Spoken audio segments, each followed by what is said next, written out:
paano ngayon magkakaroon ng kabuluhan ng tao sa harap ng Panginoong Diyos? Mga kaibigan, subaybayan po ninyo.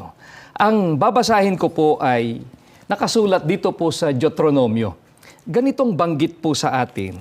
Dito po sa 7, sa talatang 6, itutuloy po natin sa unang bahagi din ng talatang 7. Ganito po ang pahayag sa atin ng banal na kasulatan.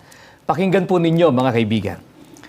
Kayo ang bansang banal sa Panginoon ninyong Diyos. Hinirang kayo ng Panginoon ninyong Diyos sa gitna ng mga bansa upang maging Kanya. Bilang mahalagang ari-arian, minahal kayo at itinangi ng Panginoon. Mga giliw po naming mga taga-subaybay, ito po ang kaparaanan para po ang tao na maaring nung una ay nawala ng kabuluhan sa harapan ng ating Panginoong Diyos ay magkaroon po ulit ng halaga sa Kanya.